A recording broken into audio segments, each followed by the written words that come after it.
നിങ്ങൾ ചിലപ്പോൾ ഈ വീഡിയോ കാണുന്ന സമയത്ത് വളരെയധികം കൺഫ്യൂസ്ഡ് ആയിരിക്കും. ഈ റിലേഷൻഷിപ്പിൽ കണ്ടിന്യൂ ചെയ്യണോ അല്ലെങ്കിൽ ഇത് വർത്ത് ആണോ എന്നുള്ള ഒരുപാട് ചോദ്യങ്ങൾ. ഇന്നത്തെ വീഡിയോയിൽ നമ്മൾ ഡിസ്കസ് ചെയ്യാൻ പോകുന്നത് ഒരു റിലേഷൻഷിപ്പിൽ കണ്ടിന്യൂ ചെയ്യണോ വേണ്ടേ എന്ന് നമ്മളൊരു ആൻസറിലേക്ക് എത്തുന്നതിന് മുന്നേ കൺസിഡർ ചെയ്യേണ്ട കുറച്ച് കാര്യങ്ങളെക്കുറിച്ചാണ്. ആദ്യം നമ്മൾ മനസ്സിലാക്കേണ്ട കാര്യം എന്ന് പറയുന്നത്, ഒരു റിലേഷൻഷിപ്പും കോൺഫ്ലിക്റ്റ് ഫ്രീ അല്ല. രണ്ട് ഇൻഡിവിജ്വൽസ് ഇൻവോൾവ് ആവുന്ന സമയത്ത് അവർ ഡിഫറെൻ്റ് ആയിട്ടുള്ള സാഹചര്യങ്ങളിലായിരിക്കും ഉണ്ടാകുന്നത്. അവിടെ ഡിസഗ്രിമെൻറ്റ്സ് ഉണ്ടാവും, മിസ്അണ്ടർസ്റ്റാൻഡിങ്സ് ഉണ്ടാവും, അല്ലെങ്കിൽ കോൺഫ്ലിക്ട്സ് ഉണ്ടാവാനും ഈ ഡിഫറൻസ് ഓഫ് ഒപ്പീനിയൻസ് ഒക്കെ വരാനുള്ള സാധ്യതകൾ വളരെ അധികം തന്നെയാണ്.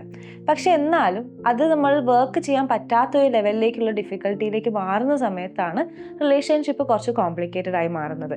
ഈ കാര്യങ്ങളൊക്കെ ഉണ്ടായിട്ടും അത് വർക്കബിൾ ആണ്, അല്ലെങ്കിൽ ആ ഒരു ഡിഫിക്കൽട്ടി നമുക്ക് സോൾവ് ചെയ്യാൻ പറ്റുന്നുണ്ടെന്നാണെങ്കിൽ ആ റിലേഷൻഷിപ്പിൽ നമുക്ക് രണ്ടുപേർക്കും ഈക്വലി എഫേർട്ട് ഇട്ടിട്ടുണ്ടെങ്കിൽ ഒരു ചേഞ്ച് വരുത്താൻ പറ്റുന്നതായിരിക്കും. ഇപ്പം നമ്മൾ ഡിസ്കസ് ചെയ്ത ഒരുപാട് കാര്യങ്ങൾ കൺസിഡർ ചെയ്തിട്ടാണ് നമ്മുടെ റിലേഷൻഷിപ്പ് അത് കണ്ടിന്യൂ ചെയ്യണോ വേണ്ടേ എന്നുള്ളൊരു ഡിസിഷനിലേക്ക് നമ്മൾ എത്തുന്നത്. പക്ഷേ ഇത് കൂടാതെ തന്നെ നമ്മൾ റിലേഷൻഷിപ്പ് ഓക്കെ അല്ല, അല്ലെങ്കിൽ അതിൽ കുറച്ച് ബുദ്ധിമുട്ടുകളുണ്ട് എന്നുള്ള സയൻസ് കാണിക്കാൻ തുടങ്ങും ഒരു സമയമാകുന്ന സമയത്ത്. അപ്പം അതിനെക്കുറിച്ച് റിഫ്ലക്റ്റ് ചെയ്യാനുള്ള കുറച്ച് കാര്യങ്ങളും നമ്മൾ കൺസിഡർ ചെയ്യേണ്ടത് തന്നെയാണ്. ഫോർ എക്സാമ്പിൾ, ഇപ്പം നിങ്ങൾ അവരെ ചുറ്റുമുള്ള സമയത്ത് അതിനെക്കാട്ടും ബെറ്റർ ആയിട്ട് എനിക്ക് ഫീൽ ചെയ്യുന്നത് ഞാൻ ഒറ്റയ്ക്കുള്ള സമയത്താണ്. കുറച്ചും കൂടി ഞാൻ റിലീവ്ഡ് ആണ്, എനിക്ക് കുറച്ചും കൂടി ഞാനായി തന്നെ ഇരിക്കാൻ പറ്റുന്നുണ്ട് എന്നുള്ളൊരു ഫീലിംഗ് നിങ്ങൾക്ക് തോന്നാറുണ്ടോ? നമ്മളെപ്പോഴും റിലേഷൻഷിപ്പിൽ ഒരു പ്രശ്നം ഉണ്ടാകുന്ന സമയത്ത് ഒരുപാട് എക്സ്പ്ലെയിൻ ചെയ്യാനും അതിനുവേണ്ടി സേവ് ചെയ്യാനും ഒരുപാട് ഇനീഷ്യേറ്റീവ് എടുക്കുന്നുണ്ടാവും. ചിലപ്പോൾ നമ്മൾ മുന്നോട്ട് പോകുന്ന സമയത്ത് ആ റിലേഷൻഷിപ്പ് സേവ് ചെയ്യാൻ അല്ലെങ്കിൽ നമ്മളെ കാര്യങ്ങൾ എക്സ്പ്ലെയിൻ ചെയ്യാൻ വേണ്ടിയുള്ള എഫേർട്ട് കുറയുന്നതാവാം അടുത്തതായിട്ട് ചിലപ്പോൾ ആൾക്കാർക്ക് കാണുന്നൊരു സൈൻ. ഇപ്പം നമുക്ക് ചിലപ്പോൾ റിലേഷൻഷിപ്പിലായിട്ടും അവരുടെ കൂടെയുള്ള സമയത്തും വളരെ ലോൺലി ആയിട്ട് ഫീൽ ചെയ്യുന്നതായിരിക്കാം. അതായത് ഒരു വ്യക്തി നമ്മളുടെ കൂടെ ഉണ്ടായിട്ടും സ്റ്റിൽ നമ്മളുടെ ഉള്ളിൽ ആ ഒരു വോയിഡ്, ആ ഒരു ലോൺലിനെസ് നമുക്ക് ഉണ്ടായിരിക്കാം. ഇനി അതല്ലാതെ ചിലപ്പോൾ നമ്മൾ ആ റിലേഷൻഷിപ്പിൽ നിന്ന് ലീവ് ചെയ്യാത്തത് ഇനി ഭാവിയിൽ എന്തെങ്കിലും ചേഞ്ച് വന്നാലോ എന്തെങ്കിലും ഒരു ഹോപ്പ് ഉണ്ടായാലോ എന്നുള്ളൊരു കാര്യം വെച്ച് മാത്രമായിരിക്കാം. അതിനൊരു എവിഡൻസും ഇല്ല. അതായത് നമ്മൾ പുറകോട്ട് നോക്കുന്ന സമയത്ത് അവർ ചേഞ്ച് ചെയ്തതായിട്ട് നമുക്കൊരു എവിഡൻസും ഇല്ല. ചേഞ്ച് ചെയ്യുന്ന അവരുടെ ഭാഗത്ത് നിന്ന് ചിലപ്പോൾ ഒരു ഇൻപുട്ടൊന്നും കിട്ടിയിട്ടില്ലെങ്കിലും സ്റ്റിൽ വി ഹോപ്പ് എന്തെങ്കിലും ഒരു ചേഞ്ച് വന്നാലോ എന്നുള്ളൊരു കാരണം നമ്മളവിടെ പിടിച്ചു നിൽക്കുന്നതായിരിക്കാം. ചിലപ്പോൾ ഈ ഒരു റിലേഷൻഷിപ്പ് നമ്മൾ എൻഡ് ചെയ്ത് കഴിഞ്ഞാൽ ഞാൻ ആഗ്രഹിക്കുന്ന പോലെ ഒരു പാർട്ട്ണറിന് എനിക്ക് ഫ്യൂച്ചറിൽ കിട്ടുമോ എന്നുള്ളൊരു പേടി കാരണം നമ്മൾ ഓക്കെ ഇപ്പോഴുള്ള ആ ഒരു കാര്യത്തിൽ തന്നെ സെറ്റിൽ ചെയ്ത് പോവാം എന്നുള്ളൊരു തോട്ട് കാരണം ചിലപ്പോൾ നമ്മൾ ആ റിലേഷൻഷിപ്പിൽ പിന്നെയും നിന്ന് പോകുന്നുണ്ടാവാം. സോ ഈ പറഞ്ഞ കാര്യങ്ങളൊക്കെ നിങ്ങൾ റിഫ്ലക്റ്റ് ചെയ്യുക എന്ന് പറയുന്നത് കുറച്ചും കൂടി നിങ്ങളുടെ റിലേഷൻഷിപ്പിൻ്റെ ആ ഒരു കാര്യങ്ങളിൽ ക്ലാരിറ്റി കിട്ടാനായിട്ട് നിങ്ങളെ ഹെൽപ്പ് ചെയ്യുന്നതായിരിക്കും. ചില സമയം റിലേഷൻഷിപ്പിൽ ആൾക്കാർ അതിൽ ഹോൾഡ് ഓൺ ചെയ്യാനുള്ള അല്ലെങ്കിൽ കൺഫ്യൂസ്ഡ് ആവാനുള്ള ഒരു കാരണം എന്ന് പറയുന്നത് പാർട്ട്ണറിൻ്റെ ഒരു ബിഹേവിയർ തന്നെയാണ്. ചിലപ്പോൾ വളരെ അബ്യൂസീവായിട്ട് വളരെ നെഗറ്റീവായിട്ട് നമുക്ക് ഇഷ്ടമില്ലാത്ത രീതിയിൽ അവർ പെരുമാറും. അത് കഴിഞ്ഞ ഉടനെ പക്ഷെ നമുക്ക് വേണ്ട ഒരു ഐഡിയൽ പാർട്ട്ണറായിട്ടായിരിക്കും അവർ ബിഹേവ് ചെയ്യുന്നത്. വളരെയധികം എഫെക്ഷൻ ആയിരിക്കാം, കെയർ ആയിരിക്കാം, സ്നേഹമായിരിക്കാം, നമുക്ക് വേണ്ട ആക്ട്സ് ചെയ്യുന്നതായിരിക്കാം.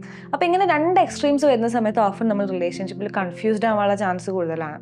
അങ്ങനെ കൺഫ്യൂസ്ഡ് ആവുന്ന സമയത്ത് തന്നെ ഏത് വിശ്വസിക്കണം, ഇനി നല്ലതാവുമോ, അല്ലെങ്കിൽ എൻ്റെ അടുത്ത് ഇങ്ങനെ ഒരു സ്നേഹം കാണിച്ചിട്ടുണ്ട് ഇനി ചിലപ്പോൾ മാറ്റം വന്നാലോ എന്നുള്ളൊരു ഹോപ്പ് കാരണം, അല്ലെങ്കിൽ ഇതാണോ അതാണോ എന്നുള്ളൊരു കൺഫ്യൂഷൻ കാരണം നമ്മൾ സ്റ്റിൽ ആ റിലേഷൻഷിപ്പിൽ ഹോൾഡ് ഓൺ ചെയ്യാനുള്ള ചാൻസസ് കൂടുതലാണ്, കൺഫ്യൂഷൻ ഉള്ളത് കൊണ്ട് മാത്രം. ഇനി അതുകൂടാതെ ചില റിലേഷൻഷിപ്പിൽ നമ്മൾ പറയാറുണ്ട് സർഫസ് ലെവലിൽ കാണുമ്പോൾ അല്ലെങ്കിൽ പുറമേ കാണുമ്പോൾ ഡീപ്പറായിട്ട് നോക്കുന്ന സമയത്താണ് വലിയ പ്രശ്നങ്ങളുള്ളത്. സർഫസ് ആയിട്ട് കാണുന്ന സമയത്ത് അവിടെ വലിയ പ്രശ്നങ്ങളില്ല, സ്നേഹവും കാര്യങ്ങളൊക്കെ ഉണ്ട്. അപ്പോൾ പലപ്പോഴും ആൾക്കാർ പറയും സ്നേഹം ഉണ്ടല്ലോ, ഈ കാര്യങ്ങളൊക്കെ അങ്ങോട്ട് അഡ്ജസ്റ്റ് ചെയ്താൽ മതി, അല്ലെങ്കിൽ നിങ്ങളൊന്ന് കോംപ്രമൈസ് ചെയ്താൽ തീരാവുന്ന പ്രശ്നമേ ഉള്ളൂ, സ്നേഹമല്ലേ ഏറ്റവും വലുതെന്നുള്ളത്. പക്ഷെ ശരിക്കും ഒരു റിലേഷൻഷിപ്പിൻ്റെ കോണ്ടെക്സ്റ്റിൽ എടുക്കുന്ന സമയത്ത് ഈ ലവ് എന്ന് പറയുന്ന കാര്യം മാത്രമല്ല ഏറ്റവും പ്രൈമായി നിൽക്കുന്നത്. അതിൻ്റെ മേലെ നിൽക്കുന്ന ഒരുപാട് കാര്യങ്ങളുണ്ട്. നമ്മുടെ കമ്മ്യൂണിക്കേഷൻ സ്റ്റൈലായിരിക്കും, നമ്മുടെ ഫ്യൂച്ചർ ഗോൾസ് ആയിരിക്കാം, വാല്യൂസ് ആയിരിക്കാം, പേഴ്സണാലിറ്റിയിലുള്ള കാര്യങ്ങളായിരിക്കാം. അപ്പോൾ ഇങ്ങനെ ഡിഫറൻസസ് ഒക്കെ ഉള്ള സമയത്ത് നമുക്ക് സ്നേഹം മാത്രമുണ്ട് എന്നുള്ള ഒരു ആസ്പെക്റ്റിൽ മാത്രം ഫോക്കസ് ചെയ്യുന്ന സമയത്ത് റിലേഷൻഷിപ്പിൽ നല്ല രീതിയിൽ പോകണമെന്നില്ല. പിന്നെ ഈ ആൾക്കാർ പറയും കോംപ്രമൈസ് ചെയ്താൽ മതി, അല്ല അതൊക്കെ അഡ്ജസ്റ്റ് ചെയ്താൽ മതി. ചില റിലേഷൻഷിപ്പിൽ നമ്മൾക്ക് തീർച്ചയായിട്ടും ഇപ്പോൾ എനിക്ക് ഭയങ്കര ദേഷ്യം വരുന്നൊരു വ്യക്തിയാണ്, എൻ്റെ ആ ഒരു ട്രേറ്റ് ഒരു മോശമായിട്ടുള്ള ട്രേറ്റാണ്, അത് ഞാൻ മാറ്റേണ്ട ട്രേറ്റ് തന്നെയാണ് അല്ലേ. അപ്പോൾ അങ്ങനെ ചെറിയ രീതിയിലുള്ള നമ്മളുടെ വലിയ പേഴ്സണാലിറ്റി ചേഞ്ചസ് അല്ലാതെ നമ്മളുടെ വലിയ വാല്യൂസ് ഒന്നും മാറ്റുന്ന രീതിയിലല്ലാതെയുള്ള ചെറിയ ചെറിയ കോംപ്രമൈസസ് ഒരു വർക്കബിൾ ആയിട്ടുള്ള കാര്യങ്ങളിലേക്ക് വേണ്ടിയിട്ട് ഇമ്പാക്റ്റ് ചെയ്യാൻ വേണ്ടി നമ്മൾ ചെയ്യുന്ന സമയത്ത് അതൊരിക്കലും നമ്മളത് വളരെ ഇമ്പാക്റ്റ്ഫുള്ളി നെഗറ്റീവായിട്ട് ബാധിക്കുന്ന ഒരു കാര്യമല്ല. നമുക്കത് ചെയ്യാൻ പറ്റും, റിലേഷൻഷിപ്പിനും അത് പോസിറ്റീവായിട്ട് തന്നെയായിരിക്കും മുന്നോട്ട് നീങ്ങുന്നത്.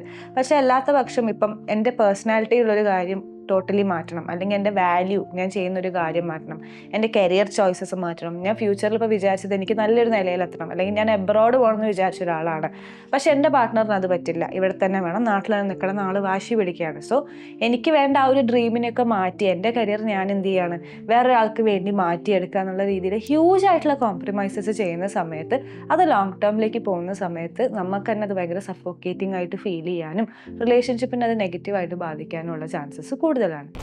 അപ്പോൾ നമ്മൾ റിഫ്ലക്റ്റ് ചെയ്തിട്ടുണ്ടായിരുന്നത് നമ്മളുടെ സൈഡ് ഓഫ് ദി റിലേഷൻഷിപ്പിലായിരുന്നു. പക്ഷേ ആ ഒരു റിലേഷൻഷിപ്പ് എൻഡ് ചെയ്യുന്നതിന് മുന്നേ പിന്നെ നമ്മൾ റിഫ്ലക്റ്റ് ചെയ്യേണ്ട ഒരു ഏരിയ എന്ന് പറയുന്നത് രണ്ടാൾ കൂടി എടുത്ത എഫേർട്ടിൻ്റെ ആ ഒരു ഫേസിലാണ്. നമ്മൾ ഈ റിലേഷൻഷിപ്പിലുള്ള കാര്യങ്ങൾ ക്ലിയർ ആയിട്ട് കമ്മ്യൂണിക്കേറ്റ് ചെയ്തിട്ടുണ്ടായിരുന്നോ? ഒരു കോൺഫ്ലിക്റ്റ് വരുന്ന സമയത്ത് അത് നമ്മൾ ഹാൻഡിൽ ചെയ്യാൻ അല്ലെങ്കിൽ കുറച്ചും കൂടി ഈസിയർ ആയിട്ട്, കുറച്ചും കൂടി ലൈറ്ററായിട്ട് വർക്ക് ചെയ്യാനായിട്ട് ശ്രമിച്ചിട്ടുണ്ടായിരുന്നോ? പാറ്റേൺസ് ഐഡൻറ്റിഫൈ ചെയ്തിട്ട് അത് റിപ്പീറ്റ് ചെയ്യാതിരിക്കാനായിട്ട് ശ്രമിച്ചിട്ടുണ്ടായിരുന്നു എന്നുള്ളത് ഒന്ന് റിഫ്ലക്റ്റ് ചെയ്യുന്നത് നല്ലതായിരിക്കും. ഇനിയിപ്പോൾ നിങ്ങൾ രണ്ട് പാർട്ട്നേഴ്സ് ട്രൈ ചെയ്തിട്ട് വർക്ക് ആവുന്നില്ല എന്നാണെങ്കിൽ ഒരു പ്രൊഫഷണൽ ഗൈഡൻസ് എടുത്തിട്ടുണ്ടായിരുന്നോ?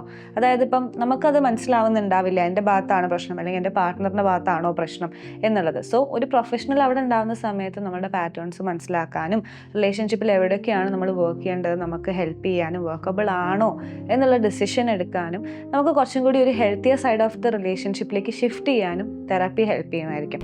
കപ്പിൾ തെറാപ്പി എന്ന് പറയുന്ന ഒരു ഓപ്ഷൻ കൺസിഡർ ചെയ്യുന്നത് നല്ലതായിരിക്കും. കാരണം നമ്മൾ റിലേഷൻഷിപ്പിൽ ഉണ്ടാകുന്ന പാറ്റേൺസ് ഒക്കെ മനസ്സിലാക്കാനും നമുക്ക് കുറച്ചും കൂടി ഒരു പ്രൊഫഷണൽ ആയിട്ടുള്ള ഒരു ഗൈഡൻസ് തരാനും ഒരു കപ്പിൾ തെറാപ്പിസ്റ്റിനെ ഹെൽപ്പ് ചെയ്യാൻ പറ്റുന്നതായിരിക്കും. സോ ഇപ്പം നിങ്ങൾക്ക് അങ്ങനത്തെ ഒരു ഏരിയ എക്സ്പ്ലോർ ചെയ്യണമെന്ന് താല്പര്യം ഉണ്ടെങ്കിൽ ഒപ്പത്തിൽ തന്നെ we do have couple therapies. നമ്മുടെ ഡിസ്ക്രിപ്ഷൻ ബോക്സിൽ ലിങ്ക് കൊടുക്കുന്നതായിരിക്കും. You can explore it.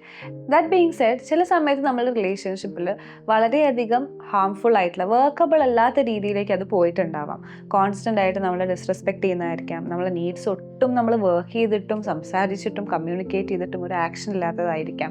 നമുക്ക് ആ റിലേഷൻഷിപ്പിൽ എപ്പോഴും മെൻ്റലി, ഫിസിക്കലി, ഇമോഷണലി ഒക്കെ ഒറ്റയ്ക്കാണ്, ഒരു തരത്തിലൊരു സപ്പോർട്ട് കിട്ടുന്നില്ല എന്നുള്ള ഫീലിംഗ് ആയിരിക്കാം. ഇത് ഇൻറ്റേൺ എങ്ങനെയായിരിക്കും നമ്മളെ ബാധിക്കുന്നത്? നമുക്ക് സെൽഫ് ഇമേജ് പ്രശ്നങ്ങൾ ഉണ്ടാവാം. നമുക്ക് തന്നെ നമ്മളോടുള്ള ആ ഒരു സ്നേഹം അല്ലെങ്കിൽ ആ സെൽഫ് ലവ്, നമ്മൾ എൻജോയ് ചെയ്യുന്ന കാര്യങ്ങൾ എൻജോയ് ചെയ്യാൻ പറ്റാത്ത രീതിയിലേക്കായി പോവാം. സോ ഇത്രയധികം ഡാമേജ് നമുക്ക് കോസ് ചെയ്യുന്നുണ്ട്, അല്ലെങ്കിൽ ഒരു തരത്തിലും ഈ റിലേഷൻഷിപ്പിൽ നമുക്ക് വർക്ക് ചെയ്യാൻ പറ്റുന്നില്ല എന്നുള്ള രീതിയിലാണെങ്കിൽ തീർച്ചയായിട്ടും ആ റിലേഷൻഷിപ്പിൽ നിൽക്കണോ എന്നുള്ളത് നമ്മൾ സീരിയസ് ആയിട്ട് തന്നെ കൺസിഡർ ചെയ്യേണ്ട ഒരു കാര്യമാണ്. ഒരു റിലേഷൻഷിപ്പിന് ബ്രേക്കപ്പ് ആവാന്ന് പറയുന്നതും അല്ലെങ്കിൽ എപ്പോഴും നമുക്ക് ഹേർട്ട് ആവുന്ന അല്ലെങ്കിൽ നമുക്ക് വളരെ ഡിഫിക്കൽട്ട് ആയിട്ടുള്ള റിലേഷൻഷിപ്പിൽ കണ്ടിന്യൂ ചെയ്യാന്ന് പറയുന്നതും രണ്ടും പെയിൻഫുൾ ആയിട്ടുള്ള കാര്യം തന്നെയാണ്. പക്ഷെ നമ്മൾ എപ്പോഴും ഈ ഡിസിഷൻ എടുക്കുന്നതിന് മുന്നേ കൺസിഡർ ചെയ്യേണ്ടത് ലോങ് റണ്ണിൽ പോകുന്ന സമയത്ത് ഏതാണ് എന്നെ ഹാപ്പി ആക്കി വെക്കുക. ഇപ്പോൾ കുറച്ച് പെയിൻ ആണെങ്കിലും അത് മുന്നോട്ട് പോകുന്ന സമയത്ത് ഏതാണ് കുറച്ചും കൂടി എനിക്ക് ഹാപ്പിനെസ് തരിക, അല്ലെങ്കിൽ എനിക്ക് ഞാനായി ട്രൈവ് ചെയ്യാൻ എന്നെ ഹെൽപ്പ് ചെയ്യുന്ന ഓപ്ഷൻ ഏതാണ് എന്ന് കൺസിഡർ ചെയ്തിട്ടാണ് നമ്മളൊരു ഡിസിഷൻ എടുക്കേണ്ടത്. സോ ഇപ്പോൾ പറഞ്ഞ ഈ കാര്യങ്ങളൊക്കെ വെച്ചിട്ട് what do you feel about your relationship എന്നുള്ളത് if you are comfortable do let us know in the comment box. നിങ്ങളുടെ റിലേഷൻഷിപ്പ് ഹെൽത്തി ആണോ അല്ലെങ്കിൽ നിങ്ങളുടെ റിലേഷൻഷിപ്പിൻ്റെ കാര്യങ്ങളൊക്കെ മനസ്സിലാക്കാനായിട്ട് നമ്മുടെ ടീം ഓഫ് സൈക്കോളജിസ്റ്റ് ഒരു ചെറിയൊരു അസസ്മെൻറ്റ് ഫോം ഉണ്ടാക്കിയിട്ടുണ്ട്. അതിൻ്റെ ലിങ്ക് നമ്മൾ ഡിസ്ക്രിപ്ഷൻ ബോക്സിലും കോമെൻറ്റ്സിലും കൊടുക്കുന്നതായിരിക്കും. So please do check it out. അടുത്ത വീഡിയോയിൽ കാണുന്നവരെ ബൈ.